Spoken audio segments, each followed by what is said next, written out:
December 7th, 1941, 7:55 a.m. While bombs fell on Pearl Harbor 4,000 miles away in New York City, a different kind of war began. Not with explosions, not with aircraft, but with a phone call to the New York City Police Department. Send armed guards to the Delaware Aqueduct immediately. Within hours, police officers carrying Thompson submachine guns stood watch over a concrete structure in upstate New York.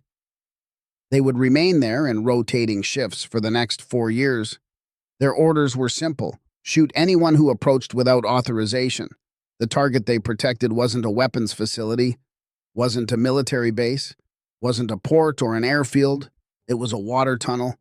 85 miles of concrete pipe buried deep underground, carrying water from the Catskill Mountains to New York City.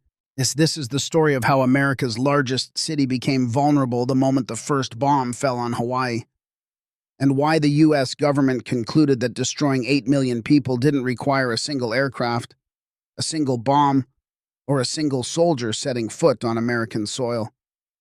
All it required was access to a tunnel. The Delaware Aqueduct wasn't just another piece of infrastructure. It was New York City's lifeline. Every day it moved 750 million gallons of fresh water through the darkness beneath the Hudson Valley. No backup system existed. No alternative supply could replace it. If the aqueduct failed, the city had approximately 48 hours before every faucet ran dry. 48 hours before hospitals couldn't operate, before fires couldn't be fought, but before 8 million people faced a choice between staying and dying of thirst, or fleeing en masse and collapsing every road, railway, and port on the eastern seaboard. The system's vulnerability was breathtaking in its simplicity. The aqueduct crossed the Hudson River at Storm King Mountain through a section called the Storm King Siphon. Here, the tunnel dropped 1,100 feet below the river's surface, then climbed back up the opposite bank. The pressure differential at this single point was enormous. The weight of the water column created forces that stressed the concrete to its absolute limits. Army Corps of Engineers calculated that 20 pounds of TNT placed correctly inside the siphon chamber would crack the concrete. The resulting cascade failure would drain the entire system within 6 hours. And repairing it would take 18 months minimum, probably longer. New York City would be uninhabitable within a week. The math was terrifying. German saboteurs had already been caught on American soil. The Duquesne spy ring had operated undetected for 2 years before the FBI rolled it up in June 1941. 33 German agents gathering intelligence, photographing military installations, recruiting assets. If they could operate that long without detection, what else might be out there? And the aqueduct's access points weren't secured, couldn't be fully secured. The system included 147 inspection shafts, each one a potential entry point. Some were in populated areas, others sat in isolated forest, accessible by any hiker who happened to know where to look. On December 8, 1941, the FBI's New York field office sent a classified assessment to Washington. The document, declassified in 1995, laid out the threat in clinical detail. A single saboteur, properly trained, could reach the Storm King siphon access chamber within 30 minutes of leaving the nearest road, could plant explosives within 15 minutes, could be gone before anyone noticed. The resulting catastrophe would kill more Americans than Pearl Harbor had, not through direct violence, but through the systematic collapse of every system that kept 8 million people alive. If you want to see how the U.S. government transformed New York City's water supply into a fortress, and what happened when a civilian accidentally triggered the security protocols, please hit that like button. It helps us share more forgotten stories. Hey, subscribe if you haven't already. Back to the tunnel. The protection plan went into effect within 72 hours of Pearl Harbor. The NYPD dispatched armed patrols to every major access point, but the city police department didn't have enough personnel to cover 147 inspection shafts spread across 5 counties. The Army provided additional troops. By December 15, 1941, over 300 armed men stood watch over the aqueduct system, working in 8-hour shifts around the clock.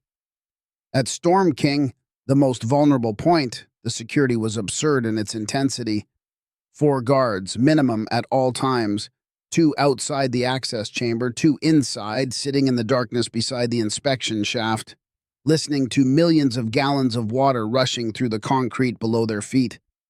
Thompson's submachine guns, Springfield rifles, and standing orders to challenge anyone who approached and fire if they didn't immediately stop and identify themselves. The protocols extended beyond the access points themselves. The Army established a 3-mile restricted zone around Storm King. No hiking, no hunting, no unauthorized vehicles. The roads leading to the area gained checkpoints with sandbag barriers and armed sentries who examined every vehicle, every passenger, every piece of cargo. Local residents initially treated it as wartime paranoia. A water tunnel? Really? That's what we're protecting? They didn't know what Army intelligence knew. In February 1942, German submarine U-123 surfaced off Long Island and spent 6 hours within visual range of the coast. The crew photographed the shoreline, took depth soundings, and tested whether American coastal defenses could detect a submarine operating this close to New York Harbor. They found nothing, no patrol boats, no aircraft, no response whatsoever. U-123 submerged and returned to patrol, sinking 3 merchant vessels in the next 72 hours, all within 50 miles of New York City. The intelligence assessment that followed was classified top secret and didn't reach the public until 2002. The conclusion? German submarines could land sabotage teams on Long Island beaches without meaningful risk of detection. From there, those teams could reach the Delaware Aqueduct access points within 18 hours. The tunnel guards weren't paranoid, they were insufficiently paranoid. The FBI increased surveillance around the aqueduct, while plainclothes agents monitored known German sympathizers in the Hudson Valley. The Bureau opened investigations into every civilian employee who had access to aqueduct blueprints or maintenance schedules. Background checks went back 3 generations looking for any German ancestry, any connection, however remote, to organizations that might provide cover for espionage. They found dozens of people who fit the profile. Maintenance workers with German surnames, engineers who had traveled to Germany in the 1930s, civilian contractors whose business records showed irregular payment patterns. Most were innocent. Some were removed from their positions anyway, because the risk calculation allowed no margin for error. The paranoia peaked in June 1942. A civilian employee at the Kensico Reservoir, part of the same water system, reported seeing a man with binoculars near one of the inspection shafts. The FBI responded with 30 agents. They cordoned off the area, conducted house-to-house searches, and detained 7 people for questioning. The man with binoculars turned out to be a birdwatcher from Yonkers who had no idea he'd wandered into a restricted zone.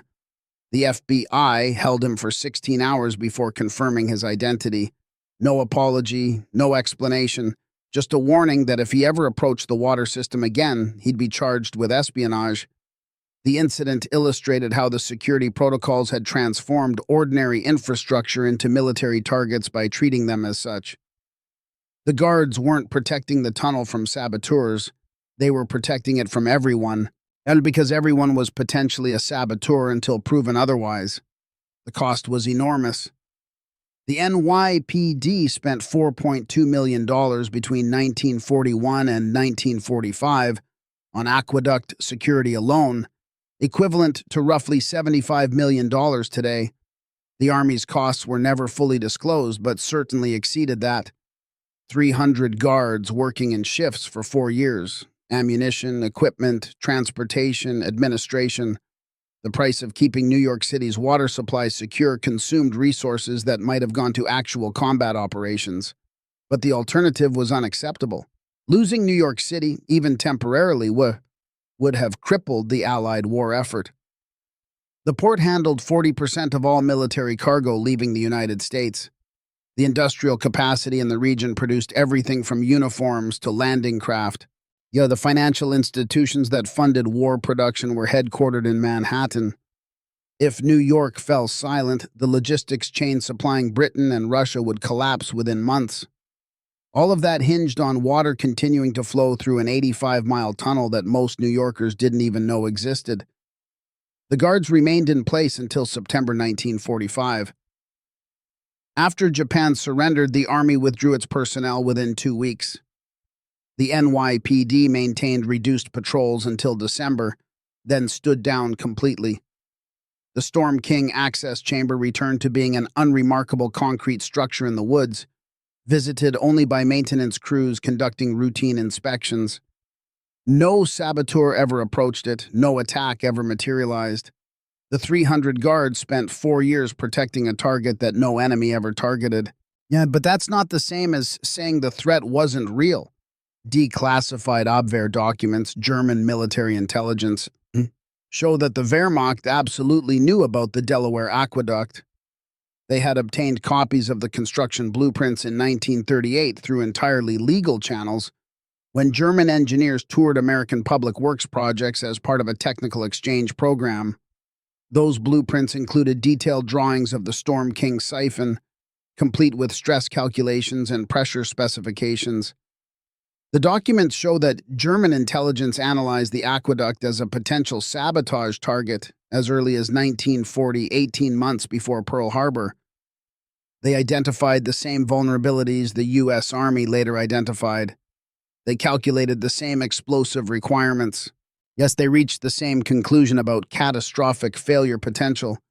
The Germans never executed an operation against the aqueduct, not because they couldn't, but because they chose not to. The strategic calculus changed after the Soviet invasion drew the Wehrmacht east. Submarine resources shifted to the Atlantic convoy routes. The sabotage capability existed, but the priority went elsewhere.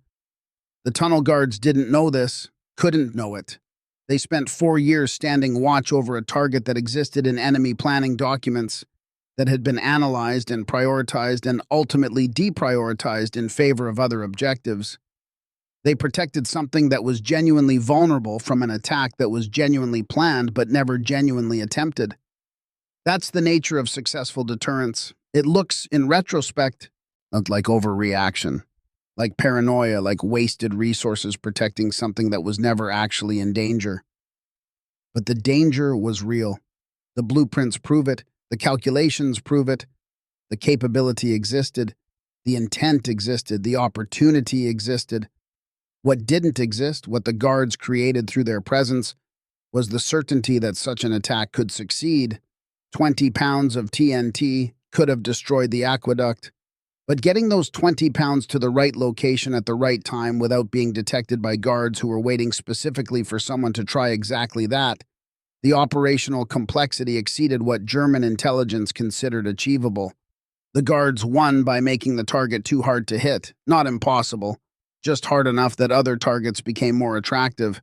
That's the story of the Delaware Aqueduct, not a story of dramatic confrontations or foiled plots, a story of deterrence through presence, of making the unacceptable difficult enough that it became impractical. The tunnel still carries water to New York City, still moves 750 million gallons daily through the darkness beneath the Hudson Valley, still passes through the Storm King siphon, where the pressure differential still stresses the concrete to its absolute limits. No guards watch it anymore. The threat that justified their presence ended with the Second World War, and no comparable threat has emerged since.